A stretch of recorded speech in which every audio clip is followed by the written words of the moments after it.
Bueno, mi nombre es Gonzalo Muñoz, cofundador de Triciclos. Triciclos nace formalmente el año 2009. Yo menciono que es importante entender que estábamos en periodo de la crisis financiera global de Lehman Brothers. Entonces, conceptualmente, Triciclos nace en el contexto de esa crisis. Durante el 2008, donde primero dos amigos, Joaquín Arnolds y yo, nos pusimos a preguntarnos qué es lo que estaba fallando en el contexto empresarial que permitía que una crisis como esa se llevara a cabo, que tuviésemos ese nivel de malos incentivos en las personas que dirigían las empresas, pero al mismo tiempo, ¿qué es lo que permitía que las empresas funcionaran, muchas veces dejando de lado su impacto social y medioambiental y se focalizaran exclusivamente en el impacto financiero? Los dos con Joaquín veníamos de ser CEOs o gerentes generales en distintas empresas durante 10 años y compartíamos esta frustración de darnos cuenta que las empresas son un motor de cambio extraordinario, tienen el potencial de generar impacto de distintas formas y se focalizan exclusivamente en general, digamos, en generar impacto financiero como retorno para sus accionistas. Y entonces nos juntamos después con un tercer amigo, con Manuel Díaz, y decidimos fundar esta compañía, primero con la lógica del triple resultado. Triciclos nace de nuestra creencia de que es necesario que las empresas reporten en tres ámbitos: financieros, sociales y ambientales. Y por lo tanto, desde el inicio colocamos eso como uno de nuestros grandes propósitos, que en definitiva tiene que ver mucho más con nuestra práctica incluso, y es que Triciclos funciona con triple presupuesto. Perseguimos no solo rentabilidad financiera, sino que también resultados positivos sociales y resultados positivos ambientales. Hemos rechazado en la historia de Triciclos muchos proyectos que pueden resultar financieramente muy rentables, pero que no tienen impacto social o medioambiental. Y al mismo tiempo nos comprometemos todos los meses a reportarle a nuestro directorio, a nuestros accionistas, impacto financiero, social y medioambiental. Es así como nace la compañía. Tanto es así que durante los primeros meses con Joaco estuvimos evaluando distintos ámbitos de acción y evaluamos como 40 modelos de negocio distintos y fuimos llegando al modelo de no solo los residuos, sino que la lógica de la economía circular, pero habiendo pasado por analizar modelos asociados al tema energético, al tema de vivienda, a ropa, a alimentación, incluso entretención. Miramos una serie de ámbitos, incluso algunos de ellos los pusimos en práctica en los primeros meses. O sea, te diría que los primeros meses funcionaban 3 o 4 modelos de negocio en paralelo y fuimos dándonos cuenta de que en este particular, en el ámbito de los residuos, en el ámbito de la economía circular, teníamos la posibilidad de aportar un valor diferencial, teníamos la posibilidad de generar innovación relevante, toda vez que veíamos que era por un lado un ámbito, digamos, en el cual las personas actuamos todos los días generamos residuos, y como residuos no solo me refiero a la basura, los residuos líquidos, los residuos atmosféricos, los vamos generando todos los días. Por lo tanto, la posibilidad de generar acciones, innovación y interacciones que sean virtuosas en ese sentido, lo veíamos como algo muy valioso. Manuel y yo veníamos de la industria de consumo masivo en alimentos, y habíamos empacado alimentos durante muchos años, y Joaco venía del mundo energético y del uso de distintos tipos de materiales para producir energía. Entonces eso nos permitió tener una mirada amplia, innovadora, incorporando distintos tipos de conocimiento, por otro lado también en lo que se refiere a esta industria, en lo que llamamos aguas abajo, o sea, una vez que los residuos ya están generados, toda la gestión de esto está siendo realizada, y aún el día de hoy en muchos lugares del mundo es realizada de manera extraordinariamente precaria, digamos. Se recogen y después se tiran a un hoyo, en el mejor de los casos, se tiran al mar, de repente a los ríos, o se queman y por lo tanto se tiran a la atmósfera. Esas son acciones que ocurren cotidianamente con los residuos. Por lo tanto, las posibilidades de hacer cosas distintas, de colocar incentivos correctos, de mapear los impactos, de definir nuevos mecanismos logísticos y operacionales, es enorme. El año 2007 yo en ese momento era gerente general de una gran empresa de alimentos y, y venía en conversaciones bien profundas con un gran amigo que se llamaba Nicolás Bech. Mi hija menor se había enfermado de cáncer y estábamos teniendo conversaciones que eran profundas también de cuál es el sentido del uso de nuestro tiempo y de nuestros talentos y oportunidades para quienes nos desenvolvemos en el mundo empresarial y por qué dejamos de lado muchas veces el potencial impacto que podemos generar en la sociedad y en el medio ambiente. Con el Nico en ese entonces y hasta el día de hoy usábamos una frase que sigue siendo una frase fundante de Triciclos, que es que cuando tú identificas un problema tienes dos posibilidades: o te haces cargo o te haces el huevón.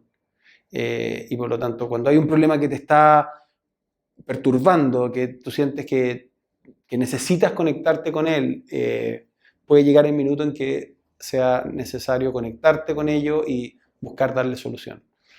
Nico murió en un accidente en febrero del año 2008 y justo después de la muerte del Nico, en unas condiciones también muy, muy sorprendentes, nos encontramos con Joaco. Nosotros dos nos conocíamos pero no éramos amigos y nos encontramos que estábamos teniendo las mismas conversaciones con el Nico. Y entonces fue a partir de la muerte del Nico que nos sentamos, Joaquín y yo, y dijimos, bueno, continuemos esta conversación y veamos qué es lo que podemos hacer con ella. Y estuvimos todo el 2008 reflexionando esto mismo, y no fue hasta cuando vino la crisis de Lehman Brothers que dijimos, bueno, entonces, ya, ¿qué más evidencia necesitamos que esta para darnos cuenta de que el mundo requiere otros tipos de modelos empresariales, otro tipo de iniciativas de emprendedurismo para usar el poder del mercado en soluciones de problemas sociales y medioambientales, y en esto no niega en ningún caso la capacidad que tienen las empresas, y no solo la capacidad, la necesidad que tienen las empresas de generar, por supuesto, su propia rentabilidad para la subsistencia. Digamos, la sostenibilidad de las empresas debe tener una pata financiera, si no desaparecen. Eso fue todo el año 2008 y ahí después fundamos Triciclos a principios del 2009. Joaco murió en el accidente de Juan Fernández en septiembre del 2011. Entonces, para nosotros es muy importante tenerlo a los dos siempre juntos. Aquí estamos en la sala Joaquín Arnolds, la sala al lado es la sala Nicolás Bech. Hay momentos en la vida en que las cosas te resultan inevitables. Yo, efectivamente, si lo miro hacia atrás, fue un salto al vacío que incluso tiene ciertas notas como de irresponsabilidad. Yo tenía una hija con cáncer, tenía todos mis ahorros puestos en un emprendimiento. Yo empecé una viña hace muchos años atrás con un amigo, entonces todos mis ahorros estaban puestos ahí. No era, desde luego, el tipo de consejo que le daría a un amigo que estaba cuestionándose qué hacer, pero como te decía, para mí era inevitable. No me puedo imaginar haber hecho algo distinto. Tenía de algún modo la tranquilidad de que estábamos haciendo lo correcto y que también a veces lo que nos ocurre a las personas es que esperamos hasta que las condiciones sean perfectas, que todo esté perfecto y ahí lo voy a lograr. Y resulta que las condiciones perfectas no van a llegar nunca. Entonces, si tú sientes que hay algo que te quieras hacer, hazlo de inmediato, hazlo en el momento en que lo estás sintiendo y no te autoengañes asumiendo que en el minuto en que ocurra que es año bisiesto y el sol salga 42 grados al oeste y al otro lado pase no sé qué cosa, entonces vas a poder hacer lo que estabas soñando. Y también le pusimos su cuota de racionalidad, digamos. No nos lanzamos a detenernos. Dijimos, bueno, tenemos un plazo para lograr algo.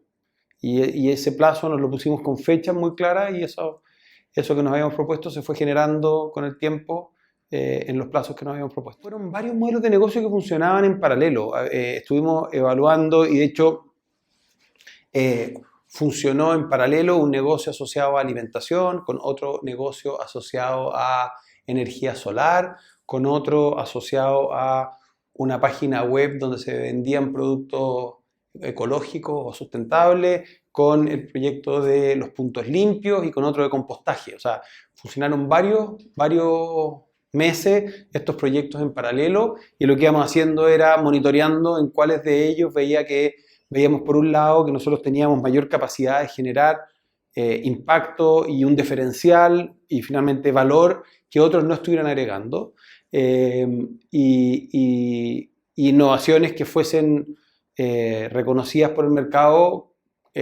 no solo desde el punto de vista conceptual, sino que por supuesto con la capacidad de los clientes de pagar por ello.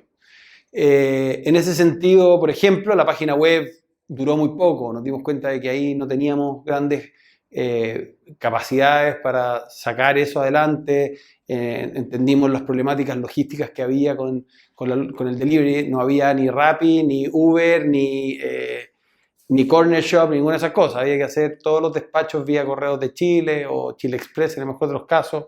Era bien complicado la lógica del e-commerce hace 10, 11 años atrás. Todo lo que significó productos de manufactura también nos costaba más, pero nos dimos cuenta de que había un segmento que era justamente el de los productos o materiales de reciclaje post-consumo, donde existía esta posibilidad de no solo ofrecer una infraestructura innovadora, una serie de componentes considerablemente mejores de lo que había en el mercado, digamos, donde fundamentalmente el reciclaje hasta esa fecha se hacía en grandes contenedores, digamos, estaban las campanas de vidrio y el resto eran contenedores donde la gente echaba lo que creía que correspondía y había por supuesto muy poca oferta. Y nosotros nos dimos cuenta que era necesario abrir los tipos de materiales, educar a la población, conectar a la población con los recicladores de base, generar la oportunidad de que los recicladores de base dignificaran su rol más allá de recolectar y transportar los materiales. Ellos tenían una capacidad de educar, de enseñar a la gente para reconocer los distintos tipos de materiales, enseñar qué es reciclable y qué no, y por otro lado hacer la primera segregación para optimizar todas las rutas logísticas, enfardar en origen, entregar certificados de trazabilidad. Había una serie de ámbitos en los cuales vimos falencias y frente a cada falencia había una oportunidad que nos permitía entregar un producto y un servicio que no existía en ninguna parte.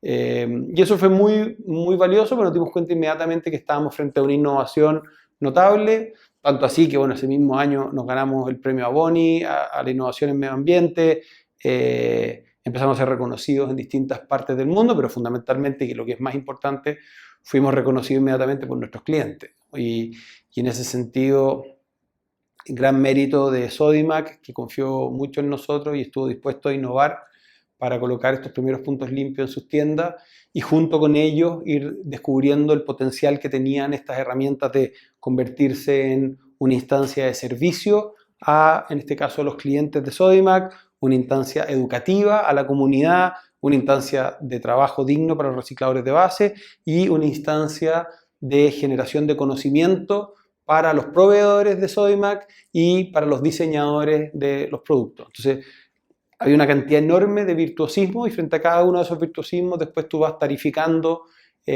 cuáles son los potenciales oportunidades de pago que existen en cada uno de ellos.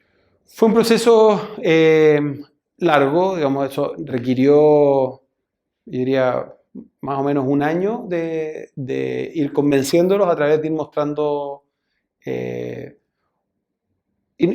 de manera muy transparente. O sea, te diría que uno de los principios base de todo esto ha sido la transparencia de todo lo que hemos hecho, ir mostrando el impacto que se podía lograr. En el caso de Sodimac hicimos un primer ejercicio de un servicio que nosotros, para poder demostrarle el valor de lo que nosotros estábamos generando, les entregamos un primer servicio gratuito. Hicimos la lógica de la primera muestra gratis y con esa primera muestra que les generó valor, pero que recibieron de forma gratuita, se convencieron de que había una oportunidad de definir un nuevo modelo de servicio para la compañía que iba a generar un valor mucho más amplio que lo que tenían en ese momento. Yo llamé en ese momento al gerente general de la compañía y tuve la suerte de que me atendiera. Le dije, mira, yo creo que hay una oportunidad notable para Sodimac y en este caso para un emprendimiento nuevo en los residuos que se generan en el entorno de un centro comercial como Sodimac. Y por lo tanto te pido el permiso para pasarme una buena cantidad de tiempo metido literalmente dentro del container. y yo voy a hacer un análisis de todo lo que se genera y todas las potenciales externalidades positivas que hay en un contenedor de basura. Entonces firmamos un acuerdo en que dijimos, con el cumplimiento de todas las normas de seguridad, Joaquín y yo vamos a estar primero una semana instalados dentro del contenedor de basura, contabilizando y revisando todo lo que surja y todas las interacciones que se generen en ese entorno. Y eso fue lo que hicimos, y después ese informe fue un informe que les ayudó a ellos a entender una cantidad enorme de oportunidades que habían y que en ese momento se estaban yendo a la basura. Nos costó después convencerlos del impacto. Al principio no, lo miraron o como lo despreciaron un poquitito, pero sirvió, digamos, a la larga, poco tiempo después se dieron cuenta que sí, en realidad esto es valioso, bueno, démosle, avancemos. Pero la primera reacción no fue la que nosotros esperábamos. Ese ejercicio fue en 2009. Los primeros puntos limpios de Sodimac son abril-mayo del 2010. O sea, hace ya 10 años. Después te diría que hay distintas rutas de hito, ¿no? Hay un hito que es fundamental, que es el fallecimiento de Joaco. Ese es un hito que marca nuestra historia con una enorme pena y que nos costó mucho sobrellevarlo y por lo tanto mantenernos en el tiempo. Después hay un siguiente hito que es importante, que es el acuerdo que hicimos con Walmart, Coca-Cola, Nestlé, Unilever y PepsiCo. Y esa alianza de esas 5 grandes marcas para contratar una red de puntos limpios instalada en los supermercados líder fue muy valiosa porque fue la primera red intermarca, digamos, de distintas marcas trabajando todas juntas por este objetivo. De una u otra forma ayudó a moldear un modelo que ha sido una experiencia que se ha revisado en distintos países del mundo, ha servido incluso para efectos de la discusión de la ley, y nos permitió además no solo entrar en este espacio de Walmart, sino que empezar a trabajar incluso con las otras 4 marcas. Y con cada una de ellas tenemos rutas virtuosas que empiezan ahí mismo. O sea, es muy interesante, dice, aquí hubo un hito, y ese hito no solo significa que está este proyecto colectivo de reciclaje de estas marcas, sino que qué pasó con Coca-Cola. Y la ruta con Coca-Cola nos ha llevado a que hoy estemos trabajando con Coca-Cola en 9 países y los estemos ayudando a diseñar toda la estrategia de lo que se llama el World Without Waste, el mundo sin basura, que es una estrategia de Coca-Cola para llegar a reciclar el 100% del equivalente de sus envases en 2030. Con PepsiCo hicimos toda una ruta que nos llevó a ayudar a toda la implementación del envase de papas fritas compostable. Con Nestlé hicimos toda una ruta que nos llevó finalmente a rediseñar el envase de yogur de un envase que no era reciclable porque tenía una etiqueta de papel a un envase 100% de poliestireno y por lo tanto cambiar la trayectoria del poliestireno en nuestro país, generar un caso que también está empezando, todos esos casos se están exportando y se están haciendo en otros países. Y con Unilever hemos hecho bastantes trabajos de medición de reciclabilidad de empaque, y me consta que parte de lo que nosotros estamos, de la trayectoria que nosotros hemos hecho con ellos, los llevó incluso a desarrollar ese proyecto de reuso de envases al gramo. Entonces, con cada uno de ellos, un punto fundamental que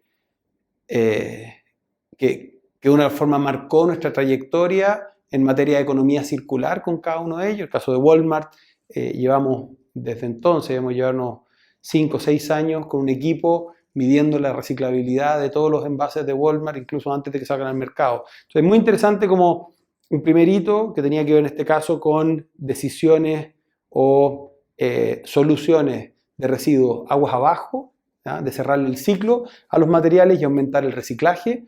En todos los casos, con todas las empresas, nos permitió hoy en día estar trabajando aguas arriba y por lo tanto resolviendo la problemática de la basura antes de que se genere en el diseño. Siempre hay una resistencia natural al cambio y a la innovación. Eso yo creo que es algo con lo que uno tiene que convivir. Si lo que quiere es ir a promover algo nuevo, bueno, lo que uno debiera esperar es resistencia, digamos. Si es que no hay resistencia, quizás quiere decir que no estás entregando algo muy nuevo, yo diría.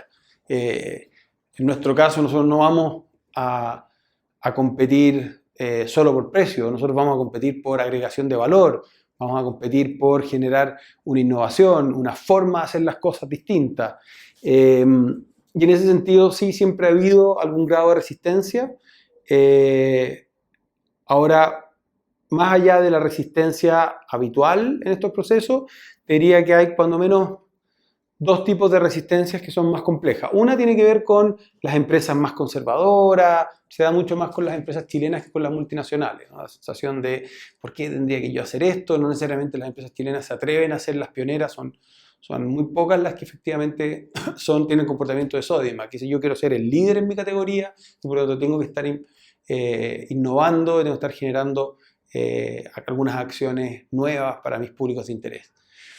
Y luego está la tensión, entonces ahí se genera una tensión muchas veces con que tus interlocutores no necesariamente tienen la instrucción, el mandato de innovar, de hacer cosas distintas.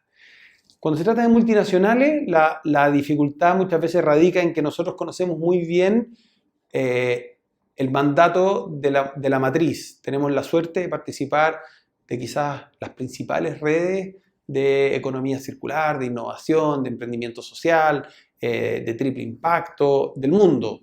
Y por lo tanto, nos toca interactuar con los presidentes y CEOs de las compañías en instancias como Davos, y lo que dice la persona ahí arriba no necesariamente es lo que entiende el que tiene que ejecutar aquí abajo.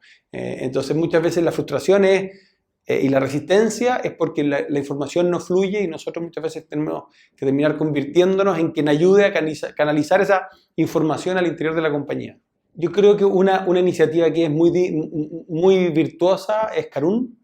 Es sumamente interesante también la historia de Thomas y cómo también fueron teniendo problemas, resistencia, modelos de negocio que llegaban a de una forma chocaban y después volver a aprender a qué estuvieron dispuestos, en términos de vender participación, recomprar participación, un socio, otro socio, en fin,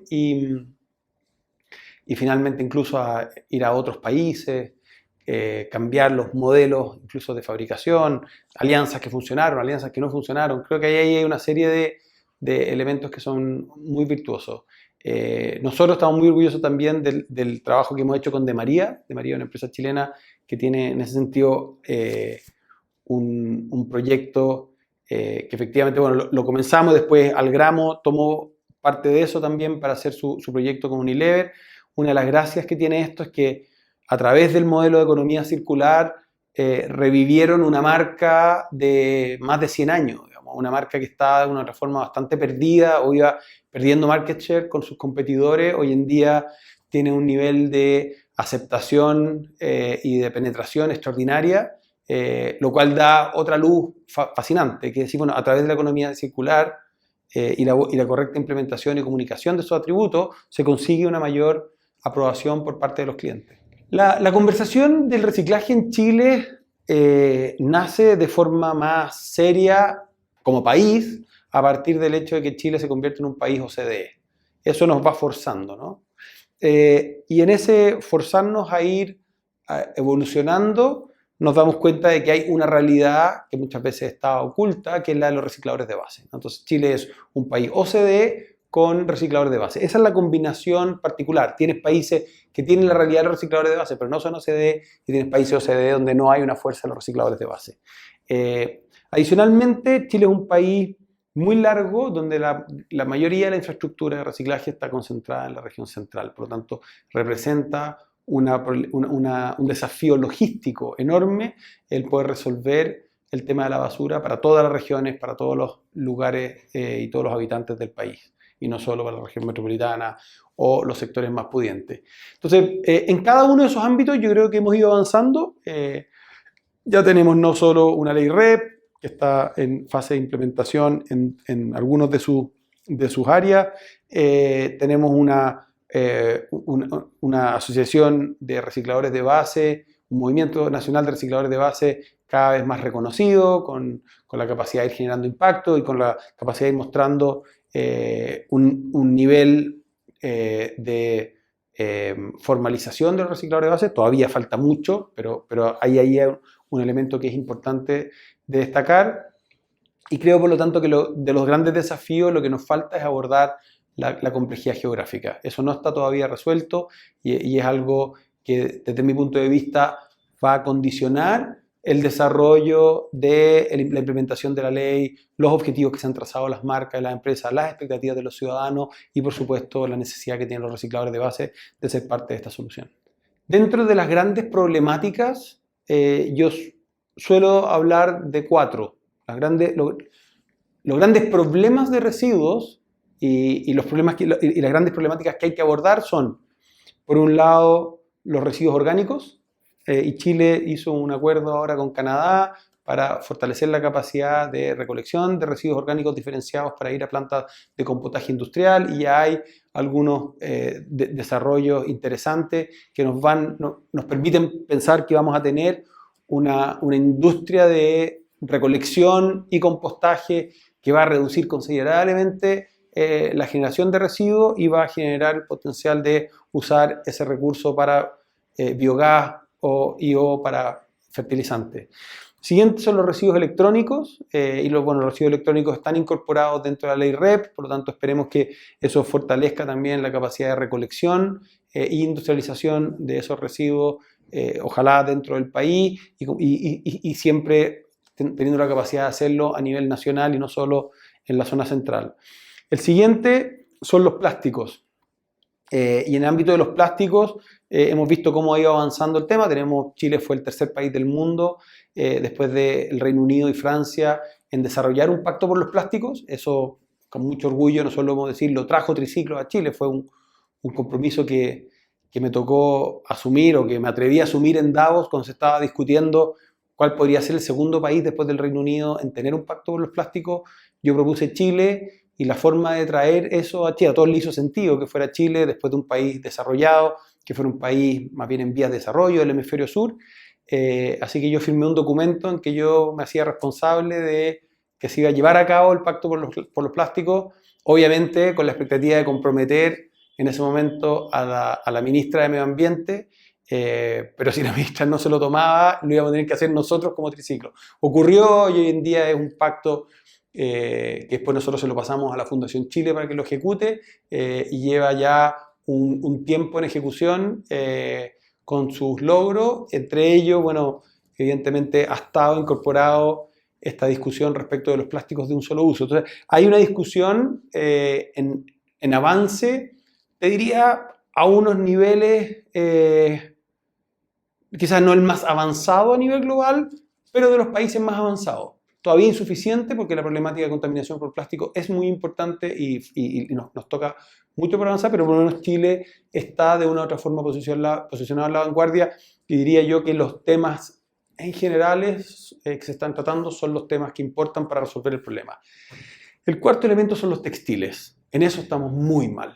En Chile, dado que somos una economía tan abierta y tenemos tanto mercado y tanto retail, el fast fashion nos ha inundado de prendas textiles que duran poco, o que se desechan, o que pasan de moda, y por lo tanto hoy hay una cantidad de desechos de textiles que no tienen ningún destino, porque son fibras que están mezcladas, porque son muy difíciles de identificar, porque no hay industrialización en nuestro país. Por lo tanto, ese es un ámbito en el cual Chile debe avanzar, así como Chile, muchos otros países. O sea, este no es un problema solo de Chile. Y después hay un quinto, en realidad, que son los medicamentos. ¿Por qué te menciono esos? Orgánicos, plásticos, electrónicos, ropas y medicamentos, porque son productos, elementos que tú desechas con algún grado de frecuencia. Distinto de los residuos de la construcción. Efectivamente son un problema, pero son tan más concentrados, debiera ser mucho más fácil. Tenemos un desafío ahí grande, pero debiera ser más fácil de abordarlo que estos elementos que lo desechan los ciudadanos, muchas veces con un grado de recurrencia hasta diaria, cuando son por ejemplo, los orgánicos y los plásticos, o quizás mensual, cuando se trata de medicamentos, electrónicos y prendas textiles. Esas son las familias más complejas, y por lo tanto es donde yo creo que es importante que le pongamos foco. Textiles y medicamentos son tareas pendientes. Los residuos son una consecuencia de nuestros actos de compra. Y efectivamente cada uno de nosotros podría ir buscando cómo comprar de forma más inteligente en términos de elijo algo que o es orgánico o no está empacado o es producido con mayores niveles de responsabilidad. Pero sabemos que eso no está al alcance de todos y muchas veces incluso es algo más caro. El mejor acto de responsabilidad es cuestionarse si lo que estás comprando realmente lo necesitas y empezar a preguntarte de dónde viene esto que estoy comprando y a dónde va a ir el desecho que se genere a partir de mi compra. Esas tres preguntas, ¿lo necesito? ¿De dónde viene? ¿Y a dónde va a ir a parar? Y el que te hagas cargo de esas tres preguntas definitivamente cambia el mundo. Identifica un problema y enamórate del problema. Incluso atrévete a no enamorarte de tu marca, de tu empresa, de tu solución. Enamórate del problema. Eso va a permitir dos cosas. El que efectivamente tú estés permanentemente cuestionando y buscando la máxima eficiencia y efectividad de lo que tú estás proponiendo, estar disponible para aceptar el que quizás la solución que estás proponiendo en ese momento no es la más adecuada y estar flexible para encontrar una mejor y sobre todo estar disponible para trabajar con otros por el bien del el sistema que va a resolver el problema. Porque muy probablemente tú no lo vas a resolver solo, sino que vas a tener que trabajar con otras personas. Al hacer eso, que es algo muchas veces poco intuitivo, porque pareciera que el trabajar por el sistema te quita fuerzas para focalizarte exclusivamente en lo tuyo, si lo haces bien y realmente estás trabajando por crear un ambiente en el cual lo que se busque es solucionar el problema, eso tiene inmediatamente una retribución de credibilidad hacia tu propia organización y refuerza, por lo tanto, el valor de tu empresa o de tu marca. Sin que ese sea el objetivo que se busque, la recomendación es, como te decía antes, enamórate del problema. Mi gran sueño, tengo muchos sueños, son muchos. El gran sueño que yo estoy ayudando o queriendo ayudar es a que seamos capaces de atravesar este periodo de crisis planetaria donde hemos estresado el ecosistema que nos da la vida y podamos llegar a una instancia en la cual no estamos poniendo en riesgo la estabilidad del planeta, pero al mismo tiempo hemos sido capaces de generar un desarrollo sostenible para todos los habitantes del planeta, que fue capaz incluso de integrar la cuarta revolución industrial y las tecnologías que amenazan dejar mucha gente fuera del mundo laboral. Multiciclos va a seguir proponiendo soluciones e innovaciones en materia de economía circular, va a seguir enseñándole a las empresas, a los ciudadanos y a los gobiernos cómo enfrentar los desafíos de la cuarta revolución industrial, los desafíos que nos propone los objetivos de desarrollo sostenible, incorporando criterios de economía circular, es decir, usando la menor cantidad de recursos directos de la naturaleza y generando la menor cantidad de desechos al medio ambiente, tanto en desechos sólidos, líquidos como al aire.